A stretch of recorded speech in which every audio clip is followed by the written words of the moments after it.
ഹിരോഷിമയിലും നാഗസാക്കിയിലും അണുബോംബിട്ടതിൻ്റെ വാർഷികം ആഘോഷിക്കുന്ന തിരക്കിലാണ് പരിഷ്കൃത ലോകം.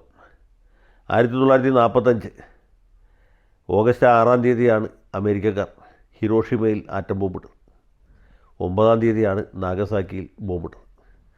അതിനുള്ള കാരണങ്ങളും സാഹചര്യങ്ങളുമൊക്കെ ഞാൻ നേരത്തെ പല വീഡിയോകളിലും ചർച്ച ചെയ്തിട്ടുള്ളതാണ്.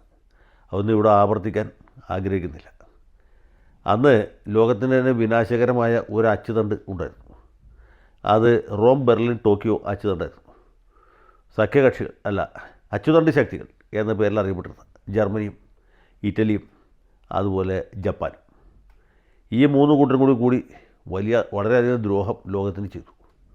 അപ്പോൾ അതിനെതിരായിട്ട് വലിയൊരു ചെറുത്തുനിൽപ്പാണ് ബ്രിട്ടനും ഫ്രാൻസും അതുപോലെ അമേരിക്കയും സോവിയറ്റ് യൂണിയനും കൂടി നടത്തിയത്. അവസാനം ഈ അച്ചുതണ്ട് ഒടിഞ്ഞു. മുസോളിനിയെ ആളുകൾ തല്ലിക്കൊന്നു. അതിനൊക്കെ മുമ്പ് തന്നെ ഇറ്റലി കീഴടങ്ങിയിരുന്നു. ഇറ്റലി കീഴടങ്ങിയ മുസോളിനിയെ ആളുകൾ തല്ലിക്കൊന്നു. തലകീഴാക്കി കെട്ടിത്തൂക്കിയിട്ട് വെടിവെക്കുകയാണ് ചെയ്തത്. പിന്നെ ഹിറ്റ്ലർ വേറെ നിവൃത്തിയില്ലാതെ ഒരു ബങ്കറിനകത്ത് കയറി അദ്ദേഹത്തിൻ്റെ ഭാര്യയും അതുപോലെ തന്നെ വളർത്തു നായ്ക്കളെയും കൊലപ്പെടുത്തിയതിന് ശേഷം പുള്ളി സ്വയം ജീവനൊടുക്കി. ജപ്പാൻ എന്നിട്ട് കീഴടങ്ങിയില്ല. ജപ്പാൻ മസിൽ പിടിച്ച് നെഞ്ചു പിടിച്ച് നിന്നു. ഏതാണ്ട് മെയ് 9-ാം തീയതി 45 മെയ് 9-ാം തീയതി യൂറോപ്പിൽ യുദ്ധം അവസാനിച്ചു. അവർ വിജയാഘോഷം നടത്തി. ബ്രിട്ടനിൽ തെരഞ്ഞെടുപ്പ് വരെ നടത്തി. പക്ഷേ ജപ്പാൻകാർ കീഴടങ്ങിയില്ല. ജപ്പാൻ അങ്ങനെ മെയ്യിലും ജൂണിലും ജൂലൈയിലും ഒക്കെ വളരെ ആഘോഷമായിട്ട് യുദ്ധം തുടർന്നു. അവസാനം സഹി കേട്ടപ്പോഴാണ് അമേരിക്കക്കാർ ആറ്റം ബോംബിട്ട് ജപ്പാൻ്റെ പത്തി മടക്കിയത്.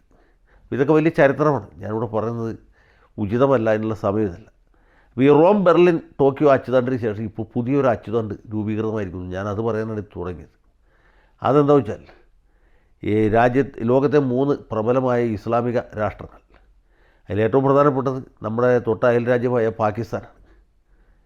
പിന്നെ അടുത്തത് എന്ന് പറയുന്നത് മക്കയും മദീനയും ഒക്കെ ഉൾപ്പെടുന്ന സൗദി അറേബ്യയാണ്. മൂന്നാമത്തേത് ഒരു കാലത്ത് മുസ്ലിം സാമ്രാജ്യം കൊടികുത്തി വാണിരുന്ന തുർക്കിയാണ്. ഇപ്പോൾ തുർക്കിയ എന്ന് പേര് സ്വീകരിച്ചിരിക്കുന്ന പഴയ തുർക്കി സമീപകാലം വരെ മതേതര രാജ്യമായിരുന്നു. അവിടെ ഈ തലക്കെട്ടുകാർക്കും തൊപ്പിക്കാർക്കൊന്നും യാതൊരു സ്ഥാനം ഉണ്ടായിരുന്നില്ല. താടിക്കാരും വളരെ കുറവായിരുന്നു. പക്ഷേ റജീബ് തയ്യബ് ഉർദുഗാൻ വന്നതിന് ശേഷം പുള്ളി ആ പഴയ പാറ്റേണിൽ നിന്ന് മാറ്റിപ്പിടിച്ചു. കമാൽ അത്തതുർക്കിൻ്റെ സിദ്ധാന്തത്തിൽ പുറകോട്ട് പോയി തുർക്കിയെ ഒരു ഇസ്ലാമിക രാഷ്ട്രമാക്കി മാറ്റാനായിട്ട് വീണ്ടും ശ്രമം നടത്തിക്കൊണ്ടിരിക്കുകയാണ്. അത് ഏതാണ്ട് ഫലപ്രാപ്തിയിലേക്ക് എത്തുന്നു എന്ന ഒരു സൂചനയാണ് പൊതുവേ നമുക്ക് കിട്ടിക്കൊണ്ടിരിക്കുന്നത്. അപ്പോൾ ഇങ്ങനൊരു സാഹചര്യത്തിൽ ഒന്ന് രാജഭരണം നിലനിൽക്കുന്ന തിയോക്രസിക്ക് വലിയ പ്രാധാന്യമുള്ള സൗദി അറേബ്യ, പിന്നെ തിയോക്രസിയെ കംപ്ലീറ്റ് തള്ളിക്കളഞ്ഞുവെങ്കിലും ജനാധിപത്യ രീതിയിൽ തിരഞ്ഞെടുപ്പ് നടത്തുന്ന രാജ്യമാണെങ്കിലും ഈ മതമൗലികവാദത്തോട് തീവ്രവാദത്തോടൊക്കെ ചായ്വ് വച്ച് പുലർത്തുന്ന, അതേസമയത്ത് പരിഷ്കൃത യൂറോപ്യൻ രാജ്യമാണ് എന്ന് ഭാവിക്കുന്ന തുർക്കിയ, പിന്നെ നമ്മുടെ തൊട്ട അയൽ രാജ്യമായ നമ്മുടെ സഹോദര രാജ്യമായ പാകിസ്ഥാനെക്കുറിച്ച് പിന്നെ വിശദീകരിക്കേണ്ട ആവശ്യമില്ല. പാകിസ്ഥാൻ എന്താണ്, എന്തിനു വേണ്ടിയാണ് നിലകൊള്ളുന്നതെന്ന് എല്ലാവർക്കും അറിയാം. ഈ 3 രാജ്യങ്ങൾ ചേർന്ന് ഒരു പുതിയ അച്ചുതണ്ട് നിലവിൽ വന്നിരിക്കുകയാണ്. റോം, ബെർലിൻ, ടോക്കിയോയുടെ സ്ഥാനത്ത് പുതിയ അച്ചുതണ്ട് വന്നിരിക്കുകയാണ്. ഈ അച്ചുതണ്ട് ശക്തികളുടെ ഉദ്ദേശം എന്ന് വെച്ചാൽ ഇതിലേതെങ്കിലും സൈനിക സഹകരണ കരാറാണ്. ഏതെങ്കിലും ഒരു രാജ്യം, ഇസ്രായേലാവാം, അതല്ലെങ്കിൽ ഫിലിപ്പീൻസ് ആകാം, അതുമല്ലെങ്കിൽ ഇക്വഡോറോ ഗോട്ടിമാലയോ ആകാം. ഈ 3 രാജ്യങ്ങളിൽ ഏതെങ്കിലും ഒരെണ്ണത്തിനെ ആക്രമിച്ചാൽ അവർ കൈയും കെട്ടി നിൽക്കുകയില്ല. മറ്റ് 2 രാജ്യങ്ങളോട് കൂടി ഇവർക്കെതിരെ ശക്തമായ നടപടിയെടുക്കും, അവരെ കെട്ടുകെട്ടിക്കും. ഇതാണ് അതിൻ്റെ ഉദ്ദേശം. അപ്പോൾ ഇപ്പോൾ ഇന്ത്യ പാകിസ്ഥാനിൽ കൊടുത്ത് ബോംബിട്ടു എന്ന് വിചാരിച്ചു. ആ ബോംബ് സൗദി അറേബ്യയിലും അതുപോലെ തന്നെ തുർക്കിയിലും വീണതായിട്ട് അവർ കണക്കാക്കും. എന്നിട്ട് 2 കൂട്ടരും ഇന്ത്യയിലേക്ക് കപ്പൽ സേനയെ പറഞ്ഞേക്കും. അവർ ടാങ്കുകളൊക്കെ ആയിട്ട് വരും. എന്നിട്ട് നമ്മുടെ രാജ്യത്തു നിന്ന് അവർ യുദ്ധം ചെയ്ത് നമ്മളെ മര്യാദ പഠിപ്പിച്ച് തിരിച്ചു പോകും. അത് ഒരു രീതിയാണ്. അപ്പോൾ ഇങ്ങനെ ഒരു അച്ചുതണ്ടാണ് ഇവർ സൃഷ്ടിക്കാൻ ഉദ്ദേശിക്കുന്നത്. ഇപ്പോൾ പത്രങ്ങൾ പറയുന്നതനുസരിച്ചാണെങ്കിൽ പാകിസ്ഥാൻ്റെ ആണവായുധമുണ്ട്. തുർക്കിക്ക് ഡ്രോൺ സാങ്കേതികവിദ്യ വികസിപ്പിച്ചെടുത്ത അനുഭവ പരിജ്ഞാനമുണ്ട്. സൗദി അറേബ്യയിലാണെങ്കിൽ കോടാനുകോടി ഡോളർ നീക്കിയിരിപ്പുണ്ട്. അപ്പോൾ ഏത് നിലയ്ക്ക് നോക്കിയാലും കച്ചവടം ലാഭമായിരിക്കും. ആർക്ക്? പാകിസ്ഥാൻകാർക്ക്.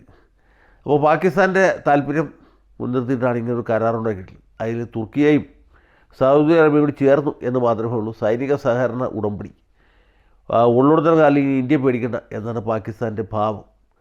പക്ഷേ പാകിസ്ഥാൻ ഇതിനു മുമ്പ് ഇതുപോലെ വലിയ ആത്മവിശ്വാസം പ്രകടിപ്പിച്ച സന്ദർഭങ്ങൾ ചരിത്രത്തിലുണ്ടായിട്ടുണ്ട്. 1962 ചൈനയുടെ ആക്രമണം കഴിഞ്ഞ് ഇന്ത്യ വളരെ ക്ഷീണിതമായിരിക്കുന്ന സമയത്താണ് ജനറൽ അയൂബ് ഖാൻ്റെ നേതൃത്വത്തിലുള്ള പാകിസ്ഥാനിലെ മിലിറ്ററി ജുണ്ട ഇന്ത്യയെ ആക്രമിച്ച് ഒരു പാഠം പഠിപ്പിക്കാൻ തീരുമാനിച്ചു.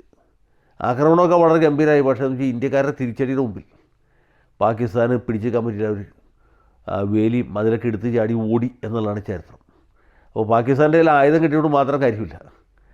പരിശീലനം നേടിയ വൈമാനികന്മാരെയും അല്ലെങ്കിൽ നാവികസേന ഉദ്യോഗസ്ഥന്മാരെയും അതിനേക്കാൾ ഉപരിയായിട്ട് തലക്കകത്ത് ആളുതാമസമുള്ള സൈനിക മേധാവികളെയും കണ്ടെത്തണം.